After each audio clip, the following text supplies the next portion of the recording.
On my birthday, my husband's sister interrupted my cake cutting and said, "You don't deserve to be the center of attention." My husband shrugged. "She just likes to joke around." I smiled and said, "Then she'll love my joke too." Moments later, her face went white as she realized what I had done. I, 34 female, have been married to my husband Ryan, 36 male, for 8 years. We live in Chicago, and for a long time, I thought we had a good marriage. It wasn't perfect, but what marriage is? I loved him, and I believed he loved me. But there was always one problem in our relationship: his sister, Olivia, 38 female. Olivia has always been the type of person who thinks the world revolves around her. If you have good news, she has better news. If you get something nice, she suddenly needs the exact same thing, but bigger. If you accomplish something, she finds a way to downplay it. At first, I didn't think much of it. Some people just have that personality. Annoying, sure, but not worth making a fuss over. But over the years, it got worse. She made our wedding about her by announcing her engagement at our reception. That relationship lasted 4 months. When I got promoted, she interrupted the celebration dinner to announce she was thinking about going back to school. She never did. And every time I brought it up to Ryan, he brushed it off. "She just likes to joke around. That's just Olivia. It's not that big of a deal." Well, it became a very big deal. Last month was my birthday. Nothing crazy, just a small dinner party at our house with friends and family. I had a rough year at work, and Ryan suggested we keep it low-key. I thought it was sweet of him, and I was genuinely excited. Everything was perfect. The food, the music, the people. I was actually happy. But Olivia was too quiet. I should have known she was planning something.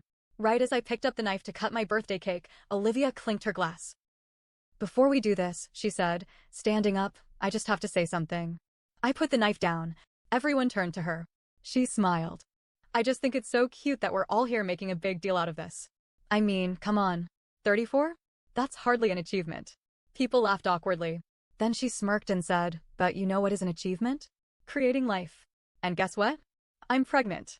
The room erupted in gasps and congratulations. I stood there, frozen, cake knife still in my hand. "Ryan?" He shrugged. "She just likes to joke around," he muttered. And that was it. My birthday, my one night, was completely gone. Olivia was soaking up all the attention, hand on her stomach, fake modesty all over her face. I should have been angry. And I was. But more than that, I smiled. Because Olivia had no idea what was coming. 3 weeks before my birthday, I found something. Ryan left his laptop open one night while he was in the shower. I wasn't snooping, really, I wasn't, but an email popped up with the subject line, "Deposit confirmed." It was from his bank. And it was a transfer of $2,500 to Olivia. I stared at it. Why was Ryan sending that kind of money to his sister? Something felt off. So I did what any person with half a brain would do. I went looking. And what I found made me sick. Bank statements. Dozens of transfers from Ryan to Olivia over the past year. Thousands of dollars going to her account every single month. Texts. Conversations between them that made my stomach turn. Olivia. What if she finds out? We can just tell her the baby is someone else's. Ryan. She won't. Just keep quiet. I sat there, staring at the screen, and the reality of it hit me like a brick wall. Olivia wasn't just attention-seeking. She was sleeping with my husband. And she was pregnant with his baby. I didn't cry. Not at first. I just sat there, hands shaking, heart racing. Then I got up, grabbed my purse, and left. I didn't know where I was going. I just walked. After about an hour of wandering the streets, I made a decision. I wasn't going to yell. I wasn't going to cry. I was going to make both of them regret this for the rest of their lives. So I hired a private investigator. Within days, I had everything. Photos, messages, receipts. Olivia and Ryan sneaking into a hotel. Credit card transactions for dinner dates, gifts, even a weekend trip. I printed everything, put it in a nice little folder. And then I waited. I waited for my birthday. I waited for Olivia to do what she always did, steal the moment. And she did. Now, standing in front of me, basking in the attention, she had no idea that her whole life was about to fall apart. I picked up my wine glass, smiled, and said, "Wow, a baby. That's amazing news, Olivia. And it's even crazier considering the father is already married." Silence. Olivia's smile dropped. Ryan turned pale. Someone whispered, "What?" I pulled out my phone, tapped the screen, and watched as the room exploded. Olivia gasped. Ryan stammered. His mother nearly fainted. I just stood there, calm, steady, in control. Because for the first time in years, I had finally stolen something from Olivia. I had stolen her entire world. For a few seconds, nobody moved. Nobody spoke. The room was frozen in shock, all eyes bouncing between me, Ryan, and Olivia. Ryan was the first to react. He let out this weird choking sound, like he was trying to speak, but his brain couldn't catch up. Olivia? She just stood there, eyes darting around like a cornered animal. Then chaos erupted. Ryan, what the hell are you talking about? Olivia, you're lying. You're crazy. I didn't flinch. I took another sip of my wine, pulled out the folder, and tossed it onto the table like a royal flush. If I'm lying, then you won't mind everyone taking a look. A couple of guests, too curious to resist, leaned in. My best friend Rachel grabbed the folder, flipped it open, and gasped. Oh my God. Ryan lunged forward, trying to grab it, but Rachel yanked it away. Sit down, she hissed, and to my absolute delight, Ryan actually listened. Then she started reading. First, the hotel receipts. Then the bank transfers. Then the texts. The room went from confused murmurs to complete and utter horror. Ryan's mom, who had been standing next to Olivia with her hand on her shoulder, snatched it away like she had just touched something rotten. Tell me this isn't true, she whispered to Olivia. Olivia's mouth opened and closed, but no words came out. Ryan, the coward that he was, turned to me instead. Why would you do this? He snapped, like I was the villain. I laughed. Actually laughed. Oh, I'm sorry, Ryan. Was I supposed to just sit back and let you keep screwing your own sister? More gasps. Someone dropped a glass. Ryan turned red. Lower your voice, he hissed. Olivia finally spoke, her voice high and shaky. It's not like that, she stammered. I raised an eyebrow. Oh! Then what's it like, Olivia? Her hands curled into fists. You don't understand. Ryan and she stopped herself, realizing she had already said too much. The room was silent, everyone waiting for her to dig herself deeper. And then? She ran. She bolted out of the room, shoving past people, nearly tripping over a chair in her rush to escape. Ryan hesitated for half a second before running after her. And just like that, they were gone. I turned back to the guests. So, cake, anyone? A few nervous laughs. Rachel clapped me on the back. And then Ryan's mom burst into tears. Ryan's mother, Linda, yes, the same one who used to worship the ground he walked on, was devastated. She sank into a chair, her face in her hands. Oh my God. Oh my God. Rachel rubbed her back awkwardly. Do you need water? Or maybe a therapist? Meanwhile, Ryan's dad, Richard, who had been quiet the whole time, stood up, grabbed his coat, and muttered, I'm going to kill him. And he meant it. He stomped toward the door like a man on a mission. Linda jumped up. Richard, stop. He didn't stop. Neither did I. I followed him out the door, just in time to see Ryan and Olivia arguing in the driveway. And let me tell you, Olivia had completely dropped the innocent act.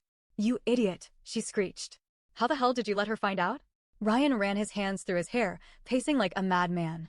I don't know. She must have been snooping. That was it. Oh, you think I was snooping? I snapped, stepping forward. You left your damn laptop open, you moron. They both whipped around. Ryan paled. Olivia's nostrils flared. And Richard? Richard didn't say a word. He just decked Ryan in the face. Ryan hit the ground. Blood. Broken nose. Probably a concussion. It was beautiful. After Richard's punch, things escalated fast. Olivia screamed. Ryan groaned, clutching his face. The neighbors must have called the cops, because 10 minutes later, 2 squad cars pulled up. An officer stepped out. What's going on here? Ryan, still on the ground, groaned, my dad hit me. Richard shrugged. Yep. The officer blinked. Why? I stepped in. Because my husband was sleeping with his own sister. The disgust on the officer's face was priceless. Jesus Christ, he muttered. At this point, Olivia had started crying. Fake, whiny, attention-seeking crocodile tears. It's not what it looks like, she wailed. One of the cops sighed, rubbing his forehead. Ma'am, I don't even know what the hell this looks like. Ryan, bleeding all over his shirt, croaked out, just get me out of here. The cops took one look at him, then at Richard, and sighed. Sir, we're gonna have to take you in for assault. Richard didn't even argue. He just nodded. Before they could cuff him, Linda ran outside, hysterical. Please, no. Don't arrest him. Please. She was sobbing so hard she could barely stand. Rachel had to hold her up. One of the cops, clearly not wanting to deal with this mess, sighed. Look, if he doesn't press charges, we can let this slide. Ryan, still lying on the ground, muttered, I just want to go home. The cop turned to Richard. You good with that? Richard scoffed. I've already wasted a punch on this piece of shit. I'm not wasting any more energy. And that was it. The cops left. Ryan and Olivia crawled into Ryan's car and drove off. And I walked back inside, picked up my cake knife, and cut myself the biggest damn slice of cake. Because the best part? This wasn't over. Not even close. The night should have ended there. I should have gone to bed satisfied, knowing I had burned their little secret to the ground.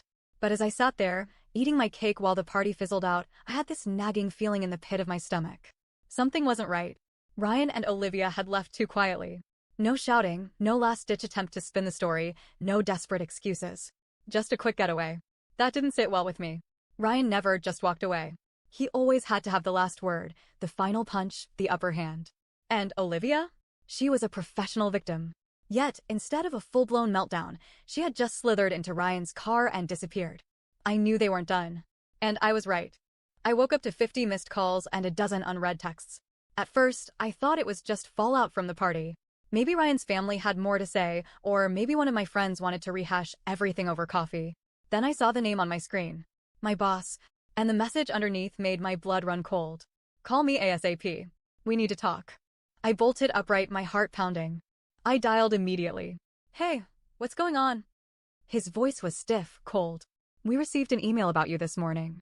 Multiple emails, actually. My stomach dropped. What do you mean? Someone sent HR a package. Screenshots, photos, accusations. He hesitated. It's serious. I felt like I was drowning. What kind of accusations? Sexual harassment, embezzlement, workplace bullying. They even attached a supposed testimony from a former coworker. I nearly dropped the phone. What? That's insane. I know. He sighed. But corporate takes this stuff seriously. You're on administrative leave while we investigate. I couldn't breathe. My hands were shaking so hard I almost dropped the phone. Who the hell would? And then it hit me. Olivia. Of course it was Olivia. That conniving, desperate, evil little. I clenched my jaw so hard it hurt. This wasn't just revenge. This was war. I spent the next few hours in full damage control mode. I called HR. I called my lawyer. I even reached out to some coworkers to see if anyone had heard rumors. The testimony? Fake. The coworker they supposedly got it from had never written it. The embezzlement claims? Bullshit. But the email was anonymous, and since HR had to follow procedure, I was still stuck in limbo. And Olivia knew that. She wasn't trying to win. She was trying to make me suffer. Well, two could play that game. That same afternoon, I got a call from an unknown number. I almost ignored it, but something told me to pick up. Hello? Silence. Then a hesitant voice. Is this my name? Yes. Who is this? More silence. Then, my name is Melanie. I think we need to talk. It's about Olivia and Ryan. I went completely still. What about them? A deep breath on the other end. Then, I'm Olivia's former best friend. And I know everything. I met Melanie that evening at a coffee shop. She was in her late 30s, blonde, with tired eyes and an expression that screamed, I've been through some shit. She wasted no time. Olivia is a snake, she said bluntly. And I know what she did to you. But trust me, she's done worse. I leaned in. Tell me everything. And oh, she did. Apparently, Olivia had a history of destroying people's lives. She once got a former friend fired by planting drugs in her car and anonymously tipping off the police. Charges were eventually dropped, but the friend lost her job. She faked a stalker and blamed an ex who dumped her, ruining his reputation. She even tried to blackmail her own mother for money. But the real bombshell? Olivia has done this exact same thing before. What do you mean? I asked, my skin crawling. Melanie hesitated. Then she pulled out her phone and scrolled through her messages. 3 years ago, Olivia had an affair with another married man. When his wife found out, she tried to ruin her. Olivia fought back by making up fake accusations, just like she's doing to you. My stomach turned. What happened to the wife? Melanie sighed. She lost everything. Her job, her reputation. She moved out of state. Olivia won. I felt physically sick. Why are you telling me this? I asked. Melanie met my eyes. Because Olivia finally screwed me over, too. And I want her to burn. By the time I got home, my brain was on fire. This wasn't just about me anymore. Olivia was a career psychopath, and if I didn't stop her, she'd do this to someone else. So I did what any rational person would do. I called the PI again. I need you to find everything you can on Olivia, I told him. Every dirty secret. Every past scam. Every skeleton in her closet. He chuckled. You got it. And then I made another call. To Richard. Ryan's father. the man who had already punched his own son in the face. Richard, I said, my voice calm and steady. How would you like to help me destroy Olivia and Ryan? Silence. Then, the most satisfying words I had ever heard. Tell me what to do.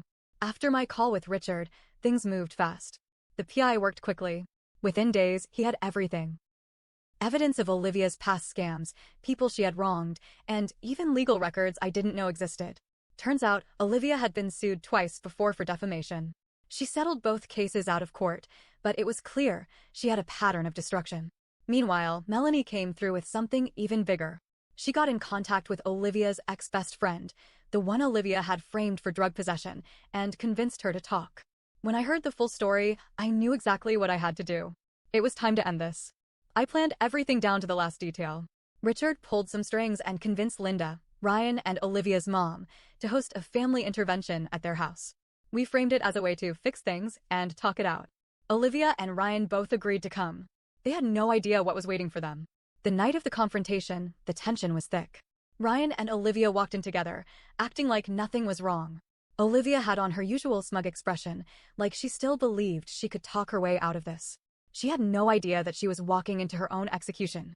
Richard sat at the head of the dining table, stiff and angry. Linda looked drained, her eyes red from crying. Rachel and Melanie sat next to me, ready to back me up. And across from us? Olivia and Ryan. The storm was about to hit. Richard started. We need to talk. About what you two have done. Ryan sighed. Dad, come on. This is ridiculous. Olivia crossed her arms. Are we really doing this? What do you people want from me? I leaned forward. We want the truth. Olivia scoffed. You already know the truth. Ryan and I are together. You need to get over it. I smiled. Oh, Olivia. I wasn't talking about this truth. Then I pulled out a stack of documents and placed them on the table. This, I said, flipping through them, is proof that you've been doing this for years. Framing people, destroying lives, ruining reputations. And now? Everyone in this room is going to hear the real story about who you are. Olivia's smugness cracked. What is this? This is bullshit, she snapped, her voice shrill. I turned to Melanie. Tell them. Melanie took a deep breath, then looked directly at Olivia.